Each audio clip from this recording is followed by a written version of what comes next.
Olá, pessoal! Continuando nossa unidade 4 sobre condicionais, iremos conhecer agora a estrutura de múltipla escolha, uma das estruturas importantes dentro do assunto de condicionais e pode ser uma alternativa bem legal para o uso de condicionais alinhadas que nós vimos na aula anterior. Então, além do uso do if-else, há um outro tipo de estrutura que permite executar um bloco de comandos dependendo do valor de uma variável ou expressão.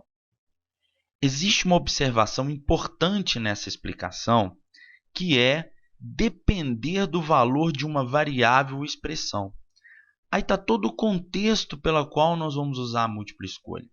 Ou seja, é uma alternativa ao if-else quando nós, no conjunto de if-else que vamos elaborar, precisamos avaliar o valor de uma expressão aritmética, normalmente, ou um valor de uma variável.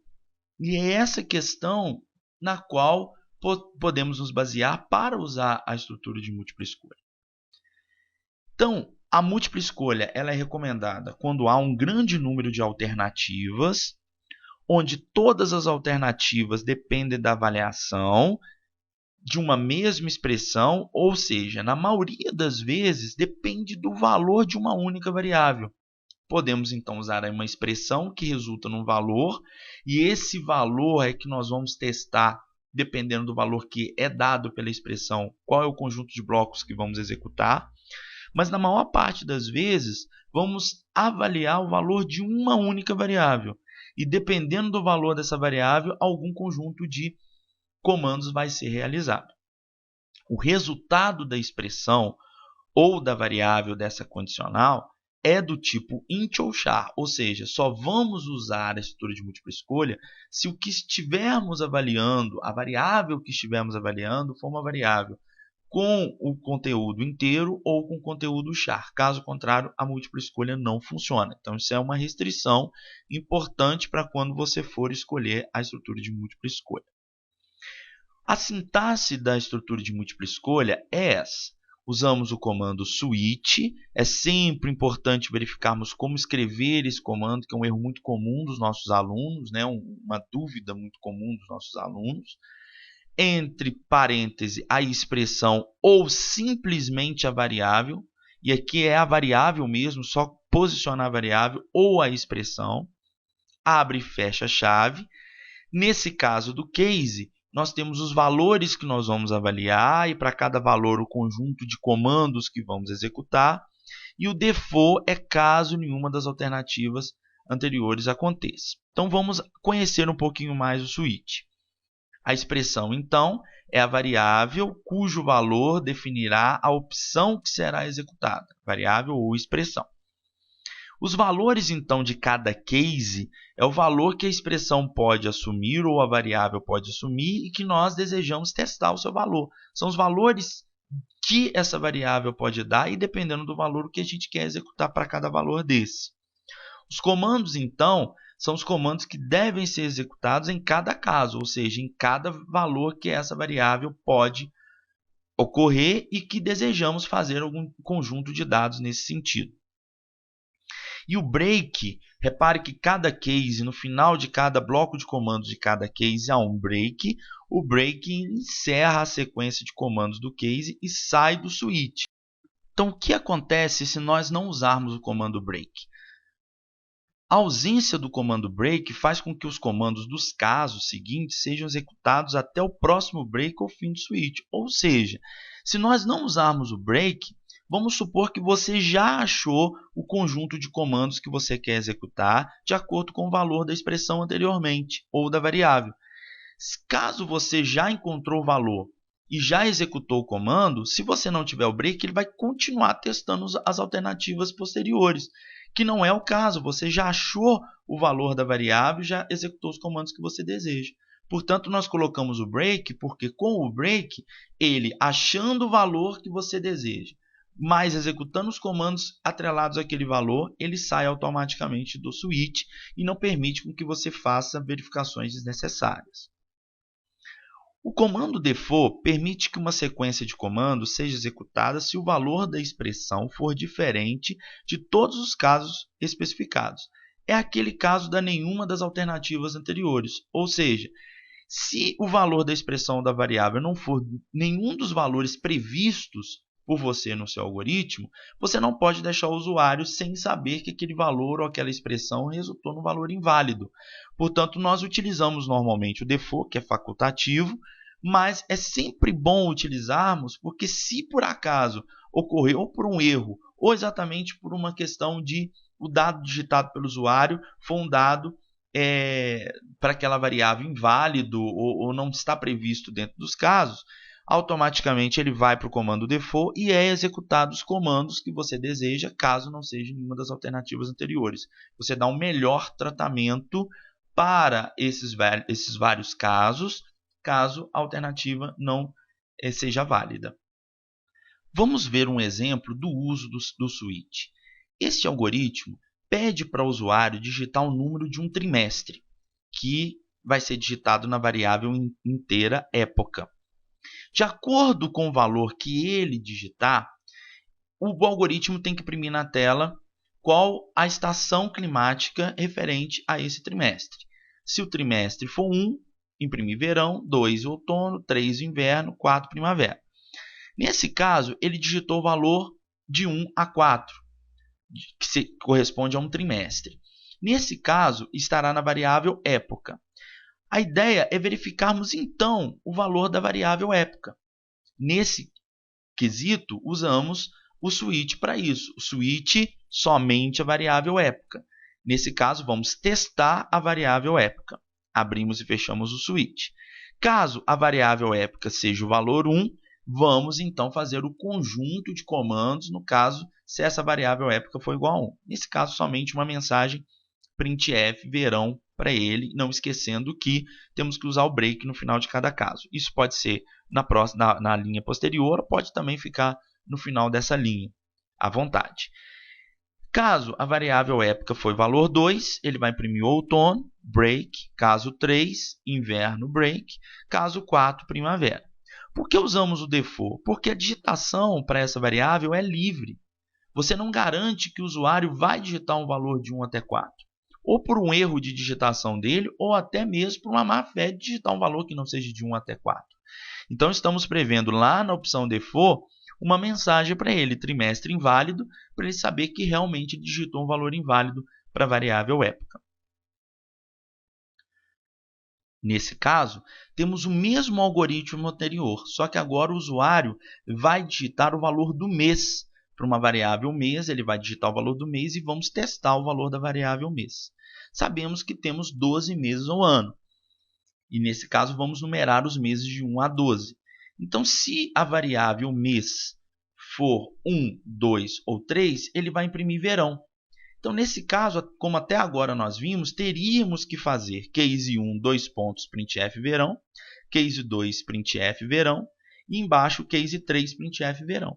Só que como é o mesmo comando para mais de uma opção, podemos agrupar no mesmo case os valores que deveremos testar para a opção printf verão, fazendo desse jeito, case 1, dois pontos, case 2, dois pontos, case 3.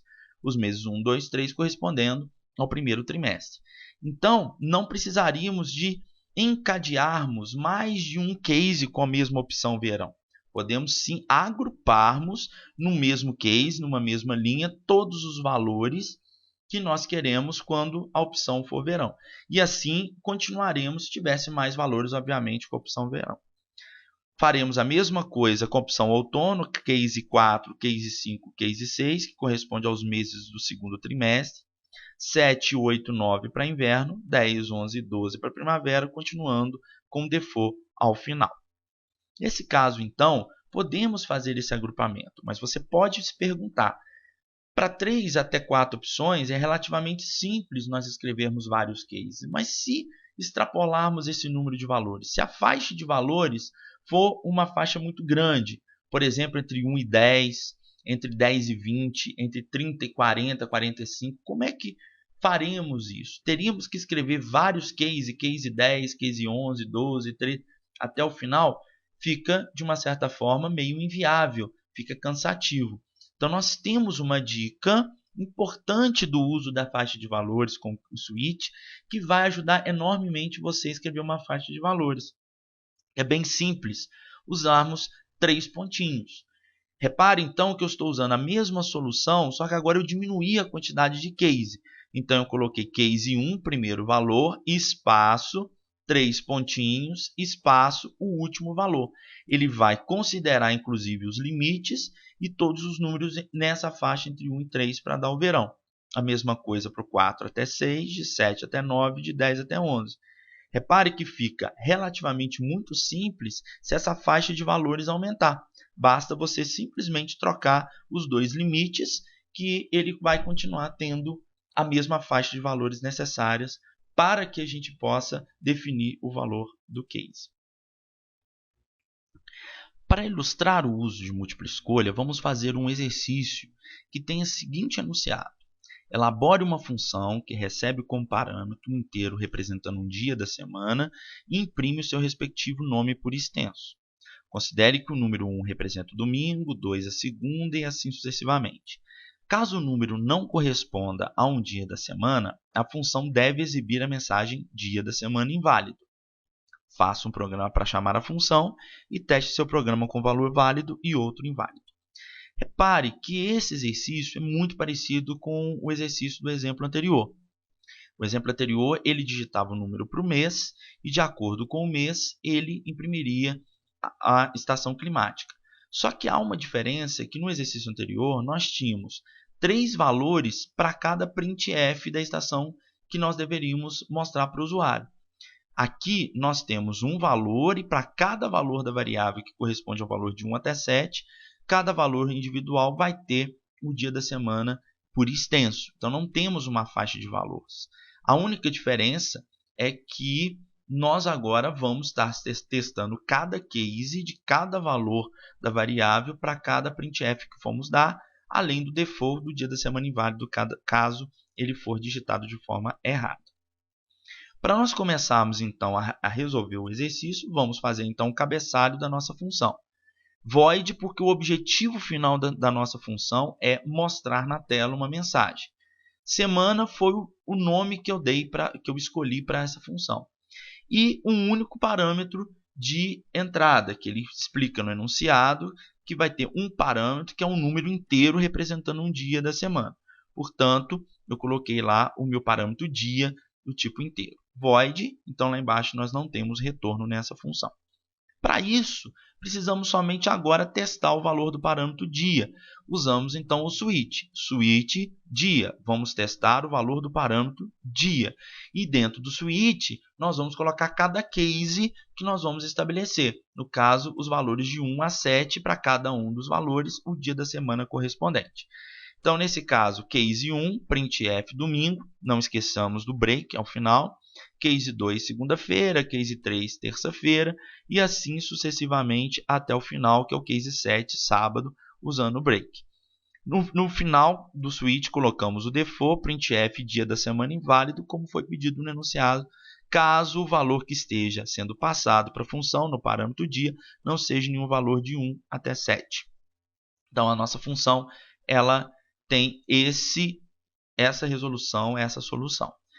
Temos que agora fazer o programa para testar o dia da semana. Então, nesse caso, além da função que nós acabamos de confeccionar, nós vamos fazer o nosso int main. Criei uma variável que eu chamei dia da semana, que é a variável do programa principal, a variável que vai estar sendo usado para testar o nosso programa. Pedi para o usuário digitar o dia da semana nessa variável e passei o dia da semana para a função semana. Chamei a função semana, passando a minha variável principal, dia da semana, para ela. Ou seja, se o usuário digitou um valor de 1 até 7, vai estar mostrando qualquer dia da semana correspondente ao valor que ele digitar. Se ele digitar aqui um valor que seja negativo ou maior do que 7, ele vai então imprimir a mensagem dia da semana inválido. Chegamos no resultado final desse exercício número 7, que você pode implementar no seu Code Blocks e fazer os testes para ver se ele funciona corretamente. Com isso, chegamos ao final da nossa aula de múltipla escolha e chegamos também ao final da nossa unidade 4, da teoria da unidade 4 sobre condicionais. Importante agora você verificar os vídeos dos exercícios de fixação para melhor reter todo o conteúdo que você viu sobre condicionais e ver as diversas situações onde podemos utilizar as condicionais como base para os seus exercícios e a sua preparação para as avaliações.